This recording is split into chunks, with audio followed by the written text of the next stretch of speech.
तो हेलो दोस्तों, स्वागत है आपका वेक्टर कोचिंग क्लासेस में। मैं वेक्टर सर आपको 10 मिनट में प्रकाश के परावर्तन का पूरा नियम पढ़ा दूंगा और यहाँ से अगर कोई भी क्वेश्चन आएगा तो एक भी आपको नहीं छूटने वाला है। तो चलिए, आपका बगैर टाइम वेस्ट किए हुए प्रकाश के परावर्तन का नियम मैं आपको समझा देता हूँ। मैं आपको बताया था कि प्रकाश के परावर्तन से पहले कुछ नियम है जिसको आपको समझना पड़ेगा। जैसे मैंने बताया कि मान लो ये कोई रेखा है और ये दूसरा कोई रेखा है। मैं कहता हूँ इस पर कुछ पॉइंट मान लो। ये वाला पॉइंट मैंने ए मान लिया, ये वाला पॉइंट बी मान लिया, ये वाला पॉइंट सी मान लिया, इस वाला पॉइंट को डी मान लिया, इस वाला पॉइंट को ई मान लिया, इस वाला पॉइंट को एफ मान लिया।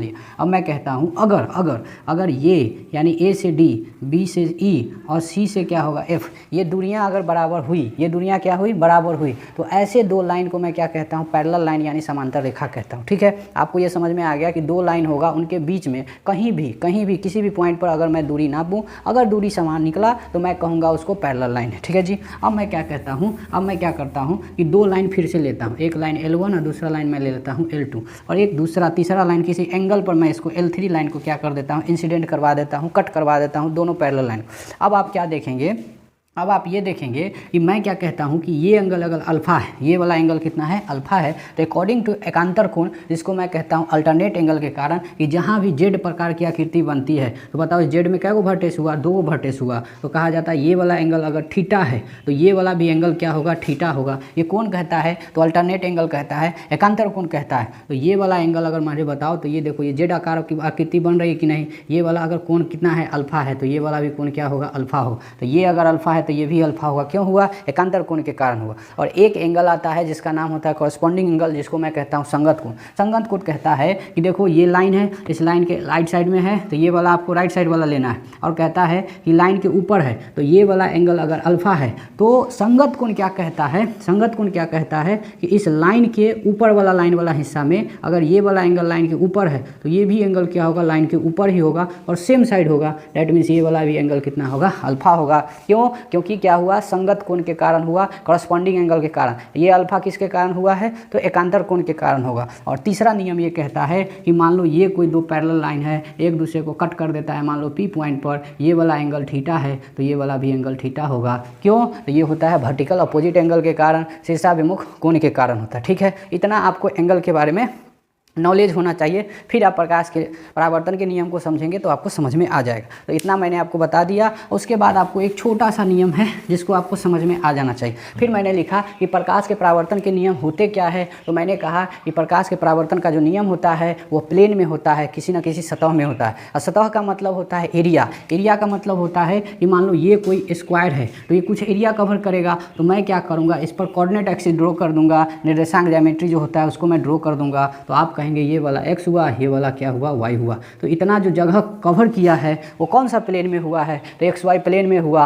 मतलब जितना का जितना 2D ज्योमेट्री है वो सब किस में होता है, एक प्लेन में होता है। इसी को सतह कहता हूँ। तो बताओ, जो प्रकाश के परावर्तन का नियम मैं पढ़ने वाला हूँ वो किस में पढ़ूंगा, तो प्लेन में पढ़ूंगा, यानी सतह में पढ़ूंगा। तो कितने प्लेन संभव है, तो मैं कहता हूँ प्लेन या तो xy हो सकता है, या तो yz हो सकता है, या zx हो सकता है। तो इसी प्लेन में मैं क्या पढ़ने वाला हूँ, प्रकाश के परावर्तन के नियम को पढ़ने वाला। अब बगैर टाइम वेस्ट किए हुए मैं फिर से आता हूँ और आपको मैं बता देता हूँ कि एक्चुअली में प्रकाश के परावर्तन का नियम था क्या।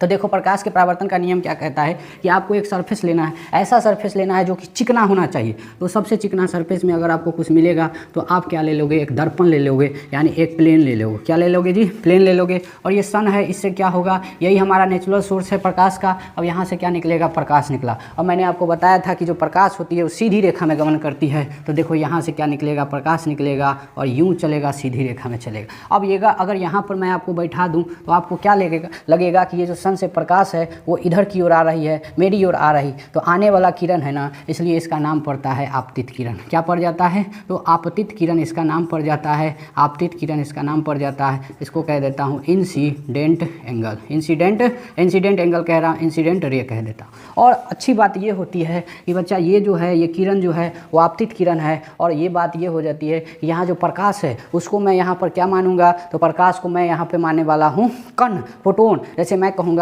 एक बॉल लो और उसको दीवार पर पीटो तो क्या होगा, जैसे फेंकोगे तो बॉल क्या होगा, बाउंस मारेगा। उसी तरह यहाँ पर प्रकाश को कण माना जाता है। और प्रकाश जब इस प्लेन मिरर से टकराता है ना, तो ये रिफ्लेक्ट होता है। उसी रिफ्लेक्शन को कहता हूँ परावर्तन। तो क्या होता है कि ये यहाँ पर अपना मन से एक हाइपोथेटिकल लाइन, जिसको मैं क्या कहता हूँ, इस नॉर्मल के साथ मैं क्या कर लेता हूँ, इस प्लेन के परपेंडिकुलर एक लाइन खींच लेता हूँ। इस लाइन को मैं कहता हूँ अभिलंब।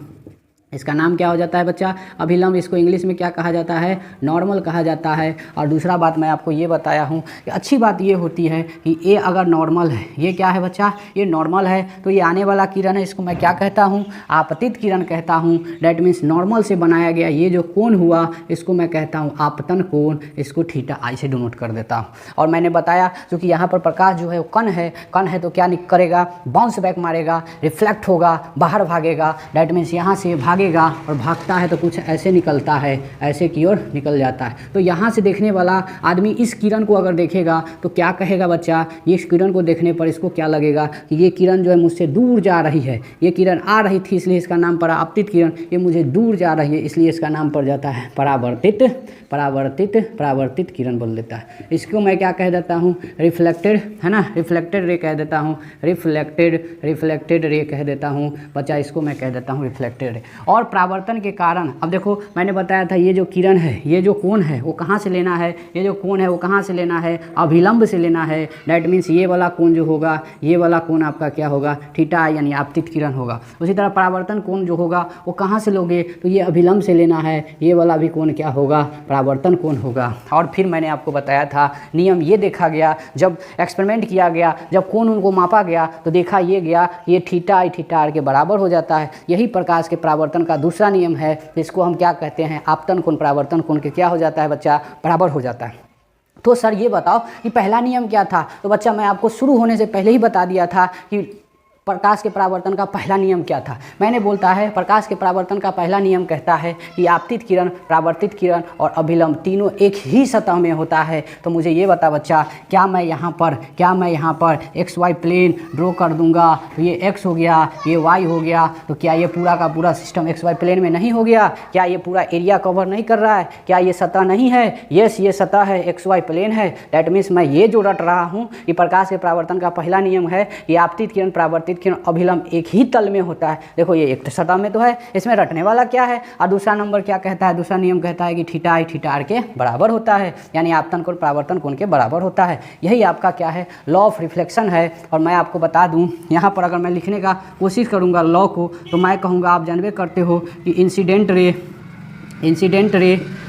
रे और रिफ्लेक्टेड रे और आप क्या जानते हो, एंड नॉर्मल आपका क्या हो जाएगा, normal are in same plane. कौन सा प्लेन बच्चा, सेम प्लेन हो जाएगा। और फिर मैंने आपको बताया दूसरा नियम कि इंसिडेंट एंगल यानी थीटा आई बराबर क्या होगा, theta r. That means normal जो हो जाएगा। अब ये आपका क्या हो गया, लॉ ऑफ रिफ्लेक्शन का कुछ नियम हो गया। और फिर मैं आपको क्या बताया हूँ, अब इसमें कुछ कंडीशनें हैं जो मैं आपको बता रहा हूँ। जैसे क्या है कि पहला क्या कहता है, इसमें ये बोला गया है कि प्रकाश की किरण किसी परावर्तक से टकरा कर वापस लौटना। तो मैं क्या कहूँगा कि लॉ ऑफ रिफ्लेक्शन में क्या कहोगे, तो मैं कहूँगा कि प्रकाश, क्या कहोगे, प्रकाश की किरण है ना, प्रकाश की किरण किसी सतह से टकरा कर वापस लौटना ही क्या कहलाता है, वापस लौटना ही प्रकाश का क्या कहलाता है, प्रकाश का परावर्तन कहलाता है। क्या ये कोई बड़ा बात है, डिफिनीशन है? नहीं सर, ये कोई बड़ा बात नहीं है। और एक नियम और ये कहता है कि प्रकाश के परावर्तन के कारण ही हम किसी वस्तु को देख पाते हैं। डैट मीन्स आपको ये मैं कहूँ कि अगर मुझे, देखो मैं क्या कह रहा हूँ, ये बल्ब है, ये मान लो कोई बल्ब है और मैं यहाँ से क्या निकल रही, बहुत सारी रोशनी निकल रही है। मैं कहता हूँ मैं यहाँ पे खड़ा हूँ, यहाँ पर एक दर्पण लगा हुआ है, मैं अपना शक्ल इसमें देखूंगा, क्या वास्तव में आपकी शक्ल दिखेगी? यस दिखेगी। वो क्यों हो पाता है? तो बच्चा मैं कहता हूँ कि देखो इस सूरज से कहीं यहाँ पर क्या होगा, प्रकाश पड़ेगा, फिर मैं कहूँगा ये प्रकाश जो होगा यहाँ से टकराकर ये मिरर पर जाएगा और फिर ये रिफ्लेक्ट होकर यानी यहाँ से टकराकर आपकी आंखों पर आएगा, फिर जब आपको क्या दिखेगा, अपना इमेज दिखेगा। दैट मीन्स आपको क्या दिखाई दे रहा है, ये कुछ वैसा ही लग रहा है जैसे आप किसी बॉल को लो और दीवार पर फेंको और बाउंस हो रहा है। दैट मीन्स यहाँ पर जो प्रकाश है वो कण की तरह बिहेव करेगा। तो यही मैं बता रहा था आपको कि इस दुनिया में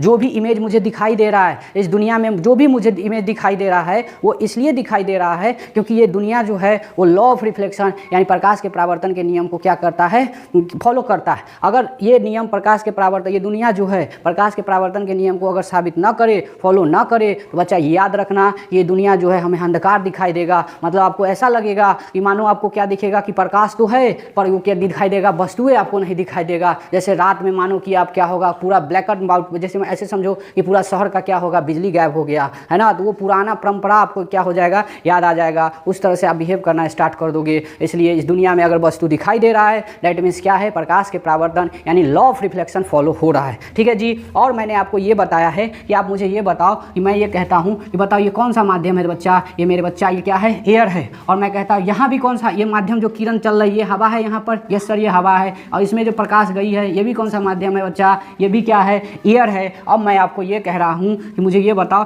ये तो कोई ग्लास होगा यार, ये क्या है, ग्लास है, ग्लास में क्या होगा, ये तो सॉलिड माध्यम होगा। यस सर ये तो क्या हो गया, सॉलिड माध्यम हो गया। अब मेरा कहना ये है बच्चा कि मुझे ये बताओ कि एयर में प्रकाश की चाल कितना होता है, 3 × 10⁸ मीटर पर सेकेंड होता है। मैं आपको ये कह रहा हूँ कि यहाँ पर प्रकाश किसकी तरह बिहेव कर रहा है बच्चा, तो ये किरण की तरह बिहेव कर रहा है, रे की तरह यानी कण की तरह बिहेव कर रहा है। तो मैं आपसे ये पूछ रहा हूँ कि आप क्या हो, एक प्रकाश हो और आपकी स्पीड क्या है, 3 × 10⁻8 मीटर पर सेकेंड है। या ऐसे समझो कि आपको मैंने 20 मीटर पर सेकेंड से एक बाइक पर चढ़ा के मैं कहूँगा आप दीवार में ठोक दो। तो मुझे ये बताओ, ये अगर कोई दीवार है, यहाँ पर आप हो, ये गाड़ी है, ये आपको मैंने चढ़ा दिया और यहाँ पर आपका स्पीड 20 मीटर पर सेकेंड रख दिया। तो बताओ जब आप दीवार से टकराओगे तो मुझे ये बताओ, जब आप बाउंस बैक मारोगे तो क्या आपका स्पीड उतना ही रहेगा, 20? नहीं सर 20 नहीं रहेगा, मतलब उससे कम जाएगा। तो मैं ये कह दूँ कि उसका स्पीड 20 से कम जाएगा। यस सर कम जाएगा। तो यहाँ आपको लग रहा है ना ये कण है, तो मुझे ये बताओ एयर में तो प्रकाश की चाल कितनी थी, 3 × 10⁸ मीटर पर सेकेंड।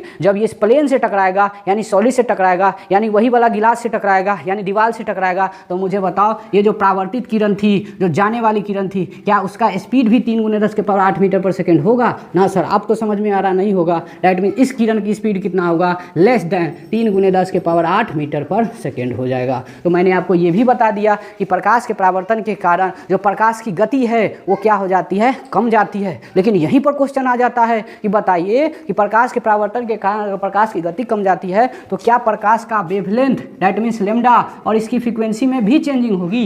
नो सर, इसकी फ्रीक्वेंसी में कोई चेंज नहीं होने वाली है, सिर्फ और सिर्फ इसकी स्पीड में चेंज होने वाला है। यानी फ्रीक्वेंसी और वेवलेंथ क्या होने वाला है बच्चा, कांस्टेंट होने वाला है। और जो स्पीड है वो क्या होगा, नॉट कांस्टेंट, दैट मीन्स क्या होगा बच्चा, वो वेरिएबल होने वाला है। और आपका अच्छी जानकारी के लिए मैं बता दूं, आप याद करो total internal reflection that means पूर्ण आंतरिक परावर्तन, उसमें क्या बताया गया था आपको कि प्रकाश की किरण को उस एंगल पर डालो जिसके बाद वो अपने ही माध्यम में रिफ्लेक्ट हो जाओ। तो यार जो total internal reflection that means प्रकाश का पूर्ण आंतरिक परावर्तन जो पढ़ रहे हो और कुछ नहीं है, ये प्रकाश के परावर्तन के नियम को ही थूक लसा लगा के क्या कर दिया है, चिप दिया गया है। यानी टोटल इंटरनल रिफ्लेक्शन जो आपको पढ़ाया जा रहा है वो कुछ नहीं है, प्रकाश के परावर्तन का ही क्या है, अब क्या कहा जाए, एडवांस वर्जन होता है। तो मैंने आपको पूरा रख दिया 10 मिनट में और मैंने आपको बता दिया कि आपका यहीं पर इतना ही है प्रकाश के परावर्तन का नियम, और आपका क्या होगा, प्रकाश के परावर्तन क्या हो चुका है, खत्म हो चुका है। अब आप कोई भी बोर्ड का एग्जाम है ना, कोई सा भी बोर्ड का क्वेश्चन बैंक उठा ले और इससे अगर एक भी क्वेश्चन ज़्यादा हो जाए, नहीं बने, तो फिर मुझे कहना। तो मैं आपको पूरा का पूरा 10 मिनट में आपको क्या कर दिया, प्रकाश के परावर्तन के नियम को क्या कर दिया, समाप्त कर दिया। ठीक है जी। वेक्टर कोचिंग क्लासेस में जुड़ने के लिए आपका बहुत बहुत धन्यवाद। Thank you ji.